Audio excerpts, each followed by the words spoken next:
আসসালামু আলাইকুম। চাঁদপুর শাহরাস্তি কোয়েল ফার্মের হ্যাচারির পক্ষ থেকে আপনাদের শুভেচ্ছা ও অভিনন্দন। সম্মানিত তরুণ উদ্যোক্তা ও খামারি ভাই ও বোনেরা, আশা করি আপনারা আল্লাহর অশেষ রহমতে খুবই ভালো আছেন। তো আজকে আমি আপনাদের মাঝে যে বিষয় নিয়ে আলোচনা করব খুবই গুরুত্বপূর্ণ বিষয়। যারা ফ্লোরে এবং কি এই খাঁচায় পাখি পালন করছেন, লিটারে এবং খাঁচায়, আপনারা কতদিন পর পর লিটার পরিষ্কার করবেন এবং কি যারা খাঁচায় আছেন পাখি পালন করতেছেন কতদিন পর পর কোয়েল পাখির বীজটা পরিষ্কার করবেন, চেঞ্জ করবেন, এই বিষয় নিয়ে আলোচনা করব। ইনশাআল্লাহ অত্যন্ত গুরুত্বপূর্ণ আলোচনা হতে যাচ্ছে এই ভিডিওটি। আপনারা শুরু থেকে শেষ পর্যন্ত না টেনে দেখবেন, ইনশাআল্লাহ আপনারা বুঝতে পারবেন যে কতদিন পর পর ময়লা পরিষ্কার করতে হয় এবং যারা খাঁচায় পাখি পালন করেন বীজটা পরিষ্কার করতে হয় কতদিন পর।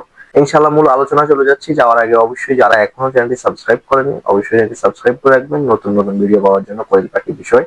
তো ইনশাআল্লাহ প্রথমে হচ্ছে যে কোয়েল পাখি যারা লিটারে পাখিরা পালন করে থাকেন, সাধারণত লিটারে পাখিটা পালন করলে দেখা যায় যে খাঁচা যারা পাখি পালন করেন তাদের মতো কিন্তু ঘন ঘন পরিষ্কার করতে হয় না। এরপরেও আমার খামারিরা প্রশ্ন করে থাকেন যে রিফন ভাই কয়দিন পর পর পরিষ্কার করবো, যদিও খাঁচার মতো না, লিটারটা কয়দিন পর পর পরিষ্কার করলে ভালো হয়। যারা লিটারে পাখি পালন করতেছেন ফ্লোরে মেঝে, তাদের উদ্দেশ্য করে এই বিষয়টি বললাম। তো বিষয়টা হচ্ছে যে আপনার লিটারটা নষ্ট হয়ে গেলে চেঞ্জ করতে হবে। এখন অনেকে প্রশ্ন করতে পারেন যে রিফন ভাই চেঞ্জ করবো, এটা নষ্ট হয়েছে, এটা আমি বুঝবো কিভাবে? এটা বোঝার অনেক কিছু কায়দা কারণ আছে যে কিভাবে বুঝবেন আপনার কোয়েল পাখির লিটারটা নষ্ট হয়ে গেছে। লিটারটা নষ্ট হয়ে গেছে এটা বুঝবেন হচ্ছে এখান থেকে গ্যাস তৈরি হবে। আপনি যখন খামারে প্রবেশ করবেন, খামারে প্রবেশ করার সময় দেখবেন একটা গ্যাস আপনার নাকে লাগবে, যে গ্যাস হচ্ছে। তখন আপনি লিটারটার দিকে তাকিয়ে বুঝতে পারবেন লিটারটা মনে হয় সম্ভবত নষ্ট হয়ে গেছে। আর সাধারণত যারা লিটারে পাখি পালন করে থাকেন মেঝেতে, তো তাদের কিন্তু সাধারণত সাইডের লিটার গুলো নষ্ট হয়ে যায়। যে একটা শেডের মধ্যে যখন আপনি পাখি ছাড়বেন, চার কোনার যে লিটার গুলা ওইগুলা নষ্ট হয়ে যায়। দেখা যায় যে পাখিগুলো ওখানে যায় জমাট বাঁধে বেশি,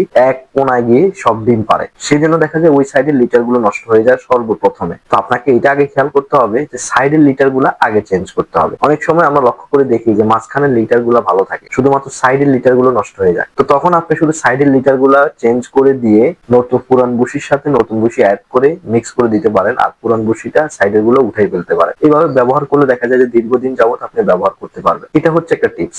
আর যদি দেখেন যে সম্পূর্ণ লিটারটাই নষ্ট হয়ে গেছে, তাহলে কিন্তু পুরাটাই কিন্তু চেঞ্জ করতে হবে। এটা হচ্ছে সেকেন্ড অপশন, যে সম্পূর্ণ লিটার চেঞ্জ করতে হবে, আমার সম্পূর্ণ লিটার নষ্ট হয়ে গেছে। তখন কিন্তু আপনি বসে থাকলে সাইডের লিটার যদি চেঞ্জ করেন আবার এগুলা কিন্তু নষ্ট হয়ে যাবে খুব তাড়াতাড়ি, যেহেতু অ্যামোনিয়া গ্যাস ছড়াবে।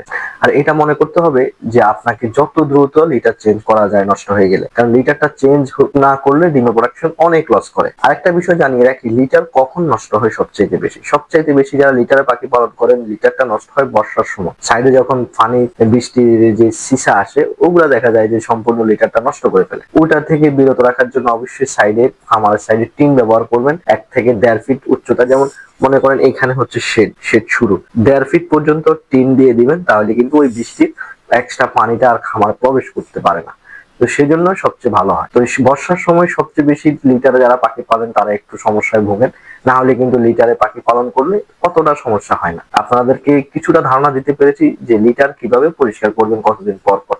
দেখা যায় যে একটা লিটার 15 দিন, 20 দিন, 25 দিন, কোনটা 2 মাসও টিকে। এটা হচ্ছে আপনার পরিচর্যা লিটারের পরিমাণের উপর নির্ভর করে। এখন আসি যে কোয়েল পাখি খাঁচার বীজটা কতদিন পর পর ময়লা পরিষ্কার করতে হয়। খাঁচার যে ময়লা পরিষ্কার করবেন এটা অবশ্যই গরমকালে একদিন পর পর পরিষ্কার করতে হবে। গরমকালে যদি আপনি একদিন পর পর পরিষ্কার নাই করেন তাহলে কিন্তু এখান থেকে দুর্গন্ধ ছড়াবে এবং কি ময়লা থেকে পানি তৈরি হবে। অনেকে প্রশ্ন করেন ভাই আমার বীজটা গুলো পানি হয়ে যায়। পানি হয়ে যাওয়ার কারণটাই হচ্ছে সঠিক সময় যদি আপনি ময়লা পরিষ্কার না করেন ওখানে গ্যাস হয়ে এগুলো পানিতে পরিণত হয়। তো এটার দিকে লক্ষ্য রাখবেন, একদিন পর পর ময়লা পরিষ্কার করার চেষ্টা করবেন। তবে শীতকালের মধ্যে কিছুটা ভিন্ন আছে। শীতকালে ময়লা কিন্তু আরেকদিন রাখা যায়, যেমন আজকে পরিষ্কার করলেন মাঝখানে 2 দিন গ্যাপ, এর পরের দিন পরিষ্কার করতে পারবেন। শীতকালে ওটা কোনো সমস্যা হয় না ঠান্ডার কারণে, কিন্তু গরমকালে একদিন পর পরে কিন্তু পরিষ্কার করতে হয়, না হলে কিন্তু খামারে দুর্গন্ধ ছড়াতে পারে। আর খামারের দুর্গন্ধ নিয়ে আরেকটি ভিডিও বানাবো ইনশাল্লাহ আপনাদের মাঝে।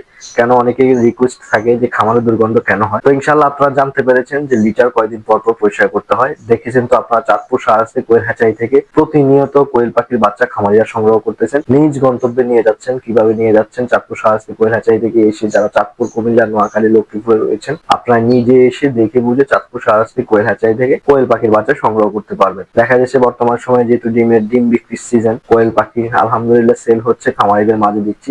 প্রতিনিয়ত 5-6 জন 10 জনকে পাখি দেওয়া হচ্ছে। এটা প্রতিনিয়ত থাকে, কারণ চাঁদপুর সারাস্তি কোয়েল হ্যাচারি একটা বিশ্বস্ত প্রতিষ্ঠান। বিশ্বস্ততার মাঝেই কিন্তু আপনাদের মাঝে পাখি দিয়ে আসতেছে, বিশ্বস্ততার সাথে। তো ইনশাল্লাহ আপনারা যারা কাছাকাছি আছেন, কুমিল্লা, নোয়াখালী, লক্ষ্মীপুর, ফেনী, চট্টগ্রাম, এরপর আপনার মুন্সিগঞ্জ, নারায়ণগঞ্জ, শরীয়তপুর, মাদারীপুর, আপনারা খুব সহজে কিন্তু আসতে পারবেন। বরিশালের খামারি ভাইয়েরা খুব সহজে চাঁদপুরে এসে আমার সাথে দেখা করে কোয়েল পাখির বাচ্চা সংগ্রহ করতে পারবেন। আজকে এই পর্যন্তই, দেখা হবে পরবর্তী ভিডিওতে। আসসালামু আলাইকুম।